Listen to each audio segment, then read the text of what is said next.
O último que sair que apague a luz. Caros amigos, tudo bem com vocês? Como sempre, eu espero que sim. O tema impostos, não só no Brasil, mas também no mundo todo, nunca foi visto com bons olhos pelos chamados contribuintes. Se houvesse um ranking de medidas a serem adotadas pelos governos que poderia unir indubitavelmente ricos e pobres, certamente o tema tributos sempre estaria em primeiro lugar nessa lista. Tamanha a ojeriza da população para com esse que é um dos assuntos mais importantes de uma nação e que, ao cabo, torna inviável uma sociedade caso não seja bem resolvida. Agora, que os mais abastados adoram engrupir nos menos afortunados, que os impostos são um mal para a sociedade e de que os governos só fazem limpar suas carteiras sem dar nada em troca e assim impedir que aconteça a tão necessária justiça social, disso eu também não tenho dúvida. Então, pretendendo falar o mínimo possível, eu vou falar aqui sobre mocinhos e bandidos, impostos e tudo aquilo que impacta a minha e a tua vida. Vamos então rodar a vinheta e ver no que vai dar.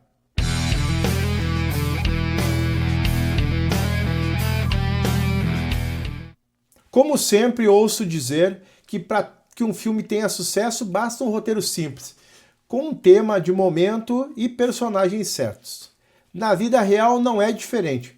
Para lacrar nas redes sociais e ganhar uma plateia fiel, estar em evidência no cenário político, basta então montar um trailer de baixo custo com um roteiro que envolva pelo menos 4 bons elementos, que no caso seriam o povo, um mocinho, um vilão e um bom tema como aumento de tributação para tudo dar certo. Embora possa parecer estranho, esse tem sido a receita de sucesso para alguns políticos brasileiros, quase sempre sendo pintados de mocinhos e defensores dos oprimidos a todo momento aí nas redes sociais. Mas o quanto mocinhos são esses personagens bonzinhos das redes sociais? E como saber se não são encantadores de serpentes que, por trás de um discurso adocicado de benfeitor abnegado, escondem um mal intencionado e cheio de terceiras intenções para cima de uma população já predisposta a ser ludibriada pelos encantos de seus floreios? Olha, essa pergunta até pode parecer boba, mas eu posso te garantir que a resposta é tão simplória quanto um roteiro mal escrito de um filme de ação de baixo orçamento. Mas antes de te dar essa resposta, já curte esse vídeo, te inscreve no canal para fortalecer o conteúdo e assim me ajudar a continuar dando sequência nessa empreitada de sempre abordar temas sobre a política, os políticos e o quanto isso impacta as nossas vidas. Dedo no like então e inscrição feita. Vamos à receita desse nosso bolo. Só para deixar o assunto contextualizado, eu vou utilizar como base a última grande celeuma envolvendo o aumento de tributos aqui no Brasil, com a decretação das novas tarifas para o Imposto sobre Operações Financeiras, o famoso IOF, que o governo impôs e, em ação relâmpago, os deputados e senadores barraram através de um decreto legislativo votado na semana passada. Cenário perfeito para resolver isso, você não acha?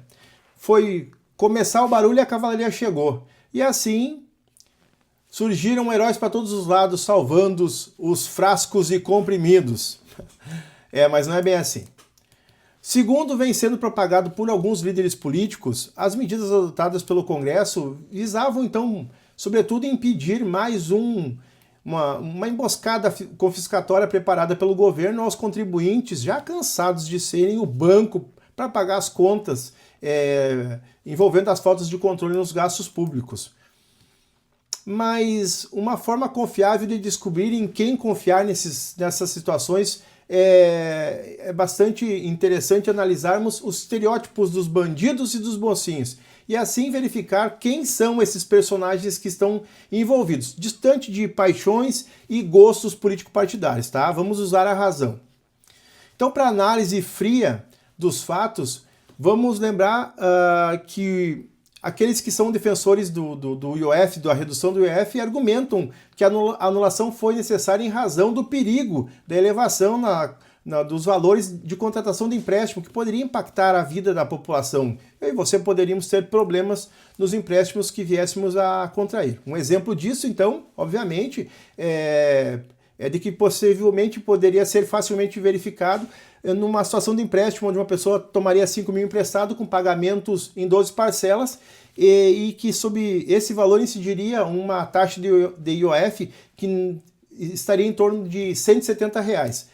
E a alíquota passaria então de 3% para 3,4% sobre a operação. Então, nesse ponto, eles têm razão. O IOF, sim, vai encarecer a minha e a tua vida se tomarmos dinheiro emprestado. Ok? Então, mas a gente tem que ir devagar. Haviam mais coisas nesse pacote da alíquota do IOF, você lembra? Se não, deixa eu te rememorar. Conforme o texto do decreto, o vilão malfeitor do governo teria previsto o aumento na taxação das apostas eletrônicas, as chamadas bets, de 12% para 18%. Das fintechs, as empresas que utilizam tecnologia para oferecer serviços financeiros, de 9% para 15%, igualando a tributação dessas empresas aos dos bancos tradicionais, tá? Também haveria taxação sobre as letras de câmbio, letras de crédito imobiliário e, por último, e não menos importante, como eu referi no outro vídeo, as letras de crédito do agronegócio, título que atualmente são completamente isentos de imposto de renda. Então, como você pode ver, tem mais gato nesse saco. E em sua grande maioria não tem relação com as ações que impactam a população, mas sim daqueles que estão acostumados a bancar as mordomias de um dos nossos personagens, o mocinho, provando que às vezes essas criaturas não são tão bonzinhos assim e que ao cabo, quando se trata de aumento de tributos, o povo precisa mesmo ficar esperto, mas não só para não ser roubado pelo governo, mas para não ser ludibriado por quem deveria pagar e não paga absolutamente nada, fugindo da obrigação, jogando o povo contra o governo que deveria cuidar, tornando a minha e a tua vida absolutamente mais penosa, diferentemente daqueles que vivem para cima e para baixo, locupletando-se às custas e rindo da nossa cara, tá bem? Se você gostou desse conteúdo, então aproveita e te inscreve no canal, ativa o sino de notificações, curte e compartilha esse vídeo, que a família agradece. Um grande abraço e até o próximo. Valeu!